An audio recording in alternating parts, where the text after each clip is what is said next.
Welcome to another episode of Husbands Watching Housewives. I'm Scott. I'm Jeff. And we just watched an episode of The Real Housewives of Beverly Hills. Yes, I know why I waved. Yeah. Never waved. You never wave, but you decided since we're doing it from a hotel room in New York City that that's time to wave. This is like a weird setup too, like we're on a bed because it's a very small room. It's a New York City hotel room for certain. Yes, and there's only one chair. And so here we are. Yeah, like when we booked it free with points, so I'm not complaining, but we opened the door to the room and it was, oh, bed. Like normally you expect to walk into a hotel room and you get like a nice little entryway, maybe a closet, and then beds in the distance. No, it's New York City. We're on a bed. Yeah, if you'd like swung that door open wider, you would have like hit the mirror. This room is 90% bed, but yes, it really is. All we're gonna be doing is sleeping in it. You know, it's fine. Yeah, the bathroom's fine. The bathroom's fine. It's We got a TV. We were able to we got here just in time to watch Beverly Hills. Right. So that was good. So yeah, we've been traveling all day. So we're out here to take care of some things, visit some friends, see some shows, and yeah, so we are out here and it's weird. Our coverage of Beverly Hills this season hasn't been that amazing because it's just been, we did the first one with Travis and then, BravoCon, I think, got in the way of another one. Not BravoCon. Yeah, BravoCon. Something else got in the way. Either way, we have... Well, the holidays have gotten in the way. This is like only episode 4. Oh, okay. I think. I just feel like we're not giving it its just dues, but I'm glad we could squeeze this one in.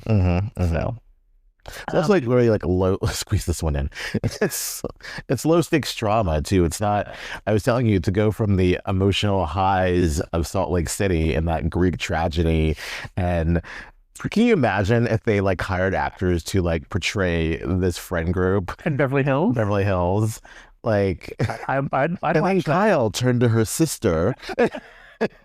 Kathy, her little sister. I could see Beverly Hills going for it. I could see them playing along. They didn't have that little camp that Salt Lake does. But I don't think they would like get up and walk away or anything. They wouldn't. No, they would just be like for this. Yeah, be interesting. Yeah. Well, what happened in this episode? Again, low stakes. It was a lot of Sutton and some Amanda, and everyone had like a bit of story here and there. Right. I believe it started. So hard to like sit up. Where did it start? All I remember is Kathy had a dinner party or a lunch. No, before we got to that, well, there's an Amanda thing. But then I can't remember it's not that interesting. It's just the problem. It's good. I know. I liked the episode. Oh no, it's a fine episode. I'm saying Amanda's thing wasn't that interesting. Oh well, okay. So like the little thing. You take notes you can look up on your phone. Oh right. Because you can always look at your phone. Right. So Sutton had Jennifer over because she's planning this trip to Sedona, and they were talking about it. Sutton's also not drinking; she's taking some time off from drinking. Yeah, I thought that was interesting. The minute she brought it up, I turned to you and I was like, I really hope Kyle grills her about this. Yeah, why are you not drinking? Yeah. Oh, yeah. They made such a huge deal over Kyle not drinking. Like, oh, something must be up. Well, something must be up with Sutton. It must be up. I feel like, and we'll get more into it later in the episode in Sedona when she makes her little thing, announcement. I feel like Sutton shows this season, now that we've had some departures and it's a newer group, to like basically kind of reinvent herself, right, and to bring like a blank page and to open up more. And so maybe she thought doing that sober would be better. Might be wise. So she's like, no, take that cranberry, the vodka cranberry, take the out of my purse. Take the out of my purse. Yeah, and I like that she at least specified that she still will drink, champagne here and there. Like, what's life without champagne? I was like, well, she should have specified on camera, I'm not going to drink, y'all. Oh yeah, yeah. So, but yeah, that was interesting. So yeah, she's planning this trip to Sedona. So there's all that. We got like Rachel family time with her. Yeah, her Sky. I remember when Sky was born. So this is like, I don't like how you're saying Sky. Because that's what she would call him like as a baby, and it's so funny that she still calls him Sky. He's always going to be her little baby. Yes, and I love that she's like, I'm a boy mom. Well, I thought it was funny when she was saying like, I would wanted a girl so I could dress them in like baby couture, but I had 2 boys, so don't get to. Although whatever the other kid came down, she's like, go upstairs and change. He came down wearing something designer looking. It looked yes, yeah. We came from, I think, camp, and then she was like, no. Caius, go change. And then the whole thing with Skyler and talking about the e-bike and, you know. That was a cute little scene. Yeah, I'd be the same way. I'm like, you're not getting on another e-bike. You almost died on the last e-bike. Well, you had a e-scooter incident back in the day. You're 2018. Yeah, I was very traumatized by that. That was rough. Lime scooters. Lime scooter. Yes. I'm sorry to laugh. It was very traumatic at the time. I'm over it now. He wouldn't let me ride a Lime scooter on my own. I went to a conference in Miami, I think, or Tampa, yeah. And that's the main way to get from my hotel to the conference was a Lime scooter down the beach. And you're like, you're not riding one of those, are you? And I was like, no, of course not. They go so fast. And then when you run into a truck on them, like I did... Look, hi, it's me. I'm the Lime scooter. I may or may not have been at a work conference drinking a lot and then getting on one of those Lime scooters. It was through a parking lot along the beach. Also, too, back in the day, like people weren't wearing helmets while driving those scooters. Why would you? Because you could die. I nearly died is what happened. You did not nearly die. I could have died. I was so scared. We had just started dating, like maybe a year or so into dating. No, I got that. That was 2018. Oh, you're right. I just started my new job. Oh, you're right. Remember? And I was with... That's about a year into dating, 2016. Yeah. And I was in the drive-thru getting lunch, and he called me like really upset. I was like, oh God, what's happening? And he's like, oh, I hit a truck on a scooter. And I was like, oh, do I need to come get you? And he's like, no, I'll be fine. I went to I didn't get the emergency room. I basically I ran into it. I broke my glasses, not these. And I was bleeding and I just took myself to the hospital and I was okay. Yeah. But it could have been way worse. It could have been way worse. So yes, Rachel Zoe's e-bike worries, especially for a 14-year-old, would definitely be warranted. Yeah, it's quite valid for sure. It was the whole... awkward Dorit Kyle conversation about Mo and people. Oh, that was what was next? So again, Kyle, please stop. I was fine with Kyle kind of, I don't know. The whole conversation just seemed weird because... Well, Dorit said what I was like with Dorit with this. If you said something about someone hurting you or whatever, I would believe you and I would just let it be.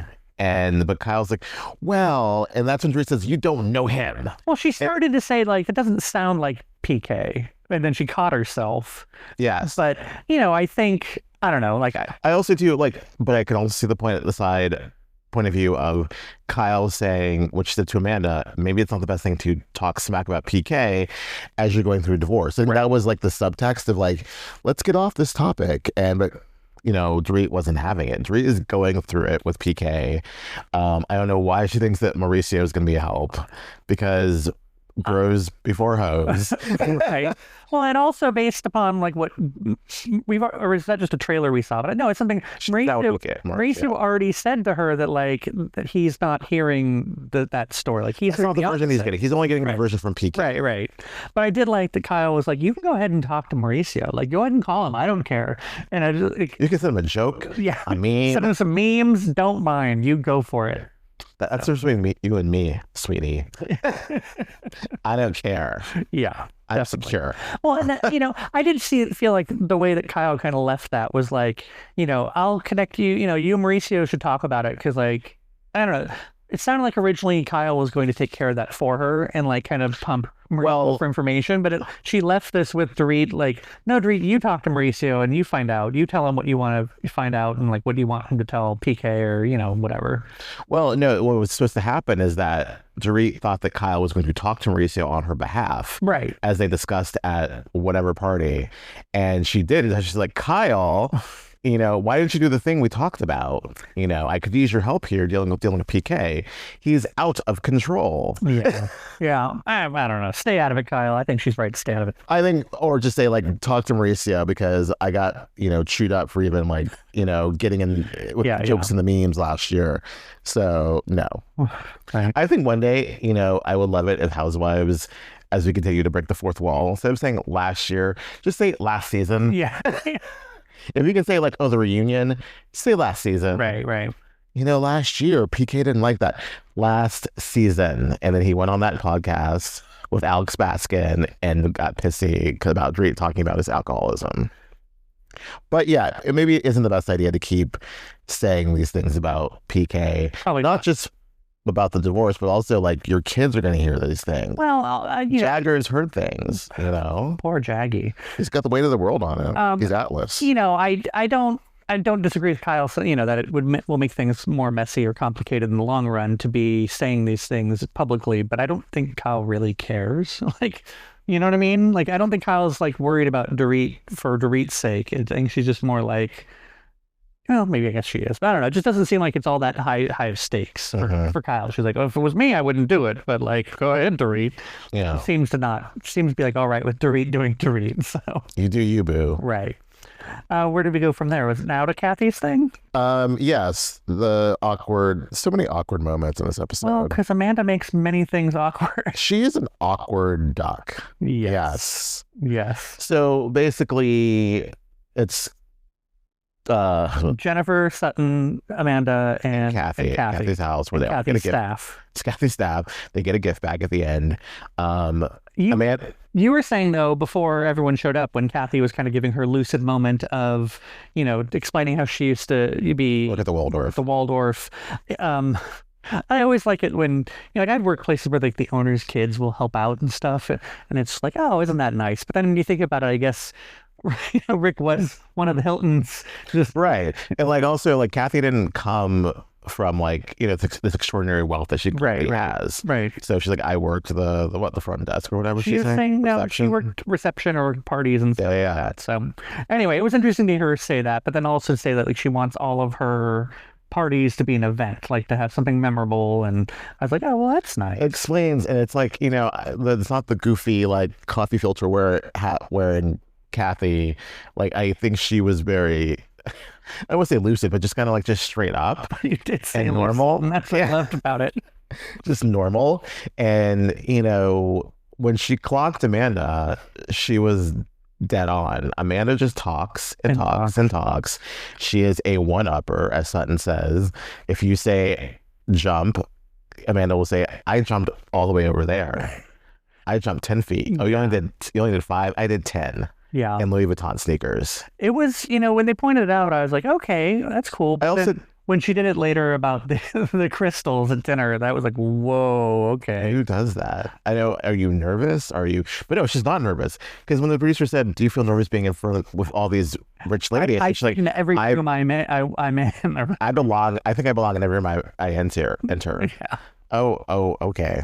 Sure. Yeah, sure. It's a little weird. It's a little cocky. I didn't quite understand what they were squabbling, not even squabbling, but like clashed about her and Sutton. Yeah, she and Sutton. Well, I think the whole gist of it ended up being, and it's what it was just when she said something about like Erika was being mean to her. I think it was Sutton and Tilly both were like, that's not Erika being mean. No. Like, if you think that's Erika being mean, just wait. And so that's where the way Sutton was saying it, or like kind of warning her, did seem like it was more about Sutton than it was about Erika. Well, so when Amanda said, oh, obviously this is a trigger, Yeah. Because it was like, was Amanda saying, I got Erika, like I understood her, or I got her, like, oh, I got her back? No, I think she was saying, like, I understood her, like, I get how she operates. Like, she was trying to, like, make me feel a certain way, and I wasn't going to let her make me feel that way. And I guess maybe she was seeing it as Sutton has never had that with Erika. So she's like, oh, no, you didn't, Yeah. Is that what she was? I don't, who knows what. It's not really that important. It's not that important. It's just that, like, Sutton had a really strong reaction. Yes. And I think it's more so that, like, you haven't seen nothing yet. Like, if you think that was Erika coming for you, just wait. Right, because she's going to come. Yeah, and I'm surprised they didn't. I would have loved to have this episode end with like, oh, so what were you saying about Erika? So, yeah, so Jennifer, instead of talking about the man, should be like, so we were at Kathy's, and can you just clarify something for me, Erika, with this conversation between you and Amanda? Sitting right next to you? Because that would have been Erika turning to me like, oh, really? Let's talk about it. She's like, what do you mean? I forgot it. Like, I left. Oh, was I coming for you? Oh, honey. Or what? Yeah. Or what? So, Yeah, it was really bizarre. I was gonna go for. But even at that lunch, didn't they bring it up at that lunch? Didn't Tilly bring up like who's this guy Erika seeing? She brought it up with Sutton. Oh, okay, separately. I do like that Tilly's bringing it up as like really kind of like, oh, I'm excited. Like I want to hear some details. Yeah, I don't think it's like she's trying to stir up anything or move stories. She was just like, I'm genuinely curious about, in her mind, the hottie than Erika. Well, I mean, it's also, sorry, when they said his nickname is Shrek, I didn't know that because when we were at BravoCon, if you recall, that hinky moderator said like, so Erika told me about your boyfriend Shrek, and she's like, you can call him by his name. Right. It's so weird. Yeah, I mean, it's just nice that they were, happy for Erika, and generally like it's not something that she's been sharing. I know we're jumping ahead, but the fact that Dorit was like, Erika's supposed to be one of my best friends, and she hasn't even told me or Kyle about this. Foreshadowing. No, she said like, Kyle and I are some of her closest friends. I didn't know anything about this. Cut to Kyle saying, I already knew. That was pretty good. I really, really liked that. And she's like, she should have said, because Teddy told me. Because Teddy knew. Right. Everyone but Dorit knew. So that's foreshadowing this friendship breakup. I mean, but a whole different situation. I mean, I don't know much about her guy, but apparently he's not the most friendly. I've heard that too. So yeah, but I mean, what Erika said about being with someone who's misunderstood or etc. I'm like, okay, I can see you bonding over that sort of thing, but. Yeah, I doubt she's gonna be taking him to like pride events anytime soon, or maybe not pride events. So who knows? They won't be going to the Abbey anytime soon. Yeah.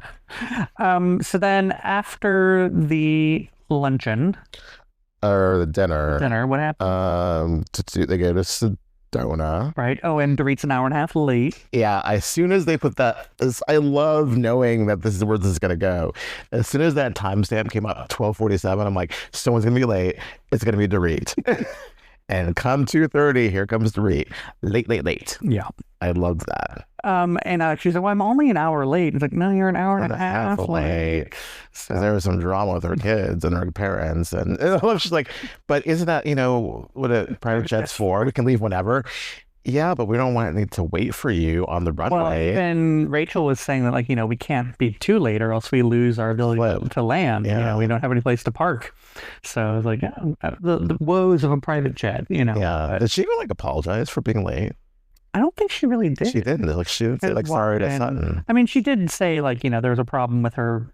At her confessional. She didn't say. Maybe they didn't they didn't show it, but there was no apology for being late. I don't know what it is with the food that Sutton's serving, like the little plate of hummus. I was like, okay, the fruit tray. I mean, I was just kind of like, oh, this just looks kind of. I know it's Beverly Hills, but I would be like, give me some kettle chips and I'm good. Is it that long of a flight? No, probably not. But excuse me, I would expect there to be at least.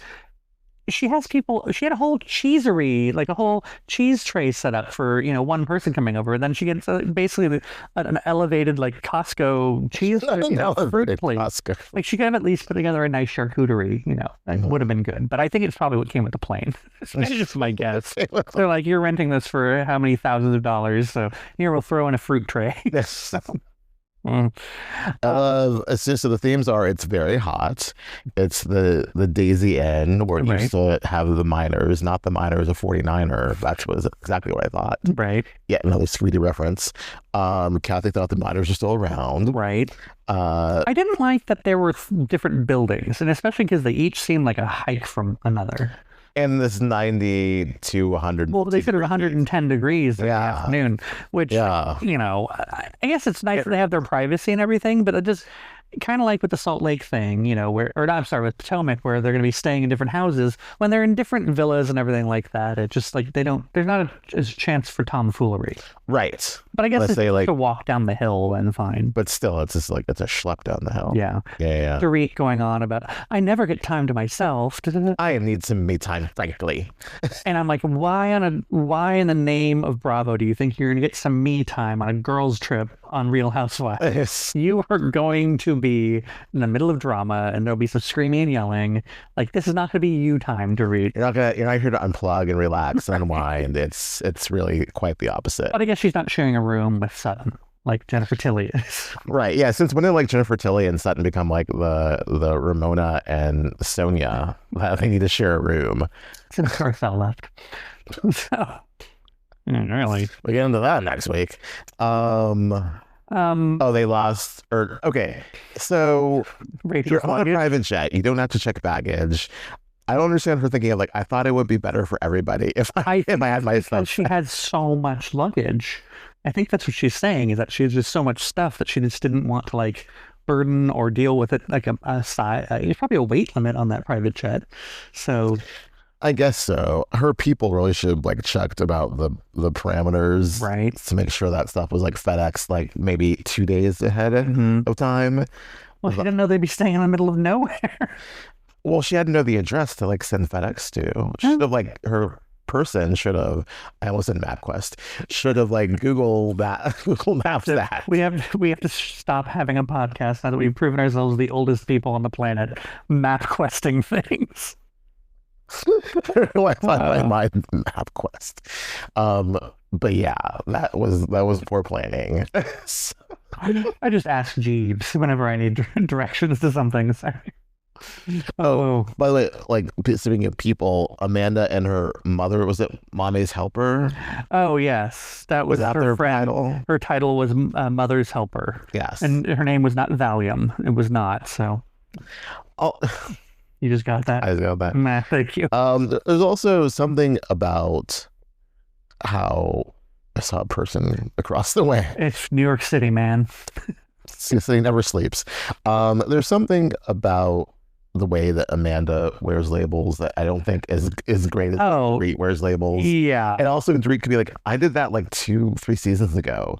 I don't wear like all labels. I was wondering what the whole like focus, I mean, it is Rachel and her, talk about what everyone was wearing, cowboy hat, and like, she's pointing out that Kyle came on wearing a lot of turquoise, and I was like, okay. And I was wondering like why they were focusing so much on it, and I think it's clearly so that when Amanda came on the plane wearing like just too much Louis, Rachel could say in effect, I love it for her. Right. She loves it, so I love that for her. Yeah. But I mean, I guess, I've never been to Sedona, nor am I, a lady who lunches in Sedona, but apparently there's a certain vibe there, and I think it's not labels. I think Kyle encapsulated the vibe of all her turquoise compared to Amanda and her head to toe. Middle-aged lesbians, the vibe?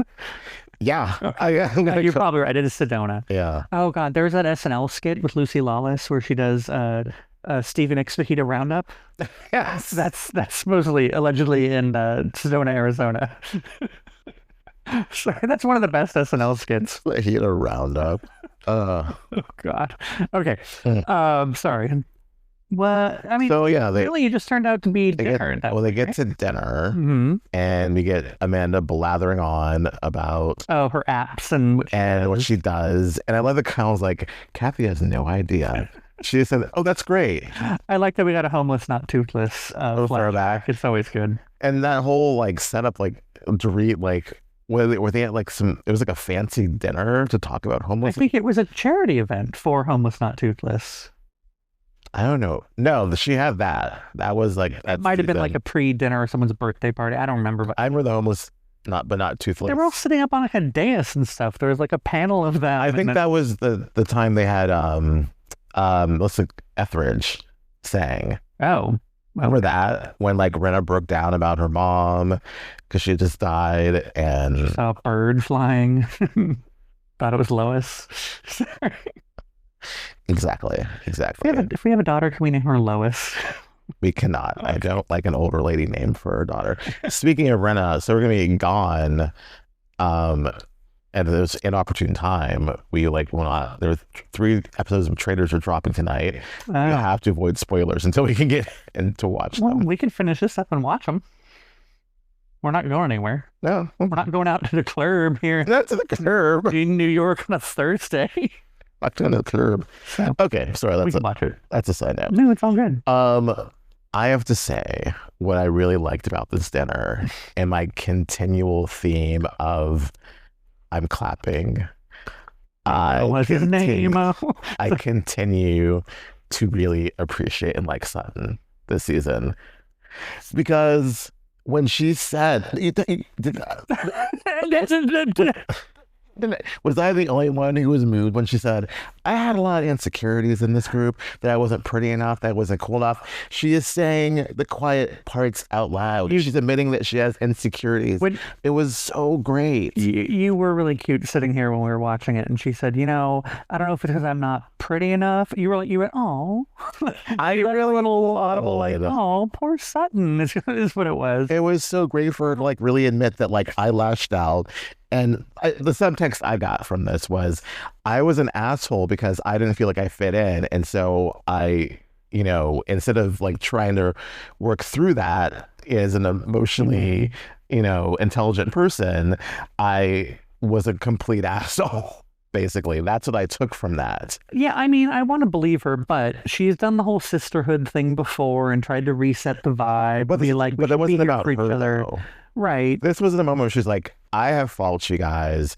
I want to really try to be friends with you and be honest. But then why is she doing that, though? Because her pal isn't there. Like, she has no other That's choice. The other thing, too. Like, she really is being forced to reset.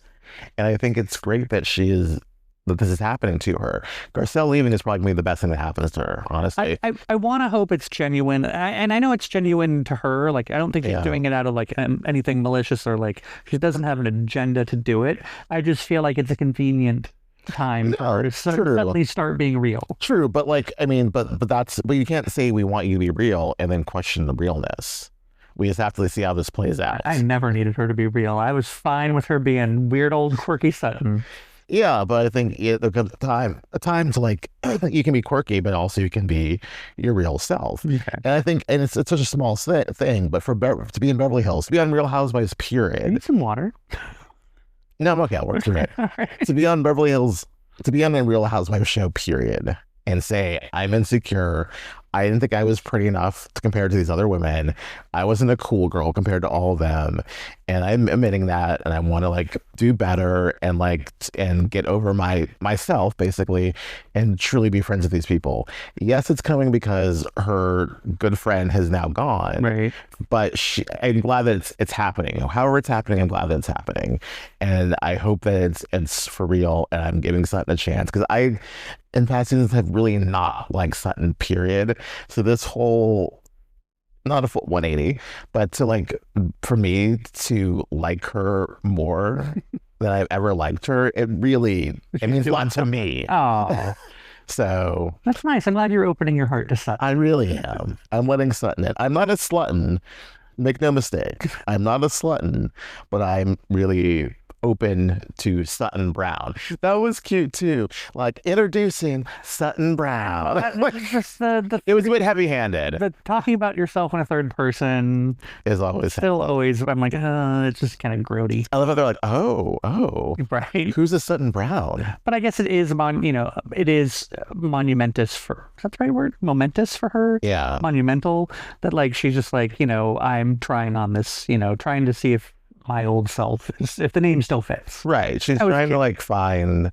She's never been to her. God, I'm gonna walk away from you right in a few minutes. Keep up with that. She has never been to her. So Sutton Brown, she's a fun girl. She likes to have a good time. A good time girl? No, I think had that trademark. All right. She wrote a whole book. Good time girl. But it just seems like after that part of the dinner, then it just turned into talking about Erika and her that was pretty much it. Yeah. We mentioned one more Amanda being awkward about one-upping people with her $10,000 of crystals. And her ugly ass dress. I'm sorry. Yeah, that was ugly. That was a real bastard of a dress. I didn't get it. Also, Bose is like, I was interested in the Oh yes, The lace-up corset and everything.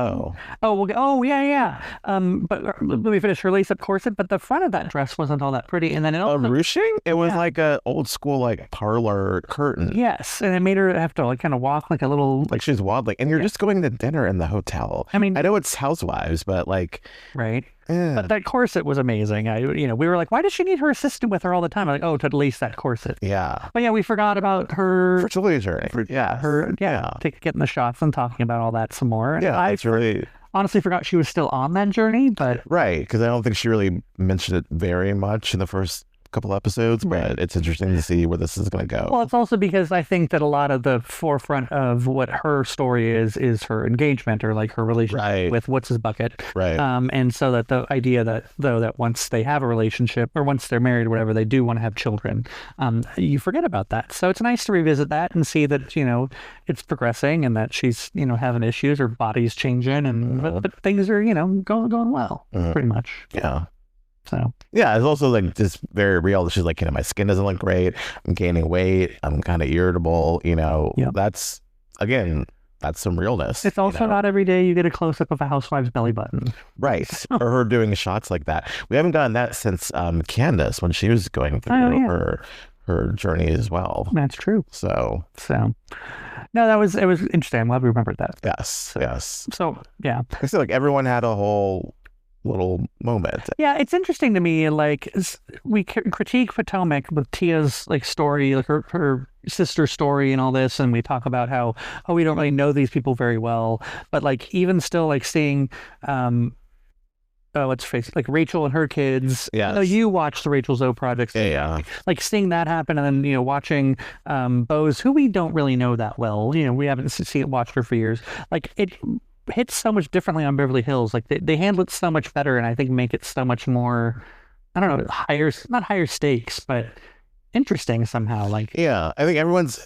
I want to know more personal things about them that aren't necessarily related to the other women. Whereas I think on Potomac right now, I'm very much like, how does this have to do with the show? Right. Yeah. It's like I'm kind of like I like their even it's like just like Rachel hanging out with her kids, whatever, talking about being a boy mom. For some reason, I gravitate more towards it, and I like her personal story. I think I liked the personal stories on this week's episode. Yeah. So I think that's what it is. Yeah. It is. Yeah. So, well, is there anything else to cover for this one? Not for Beverly Hills. No. And then, we're going to be here Sunday too, aren't we? Yes, but then the Globes are a conflict. Oh, so you think we'll save Potomac for? Unless we like watch Potomac late. Oh, and then the next morning we can do it. Watch it on Peacock. Oh yeah. Yeah, it can work. Yeah. Figure that out. So yeah, we should do another. I like this bedroom chat. Yeah, right. Should we do an episode from home from our bed? No, that's too intimate. It's not like our true bed. We don't need to invite people into our real bedroom. Yeah. But what if we got like little breakfast trays and we sat here drinking champagne? That'd be fun. It reminded me of that challenge on Brand. Like when they were like, remember? Yeah. Oh God. All right. Well, before we start talking about weird stuff, we should talk about this next time. Well, next time.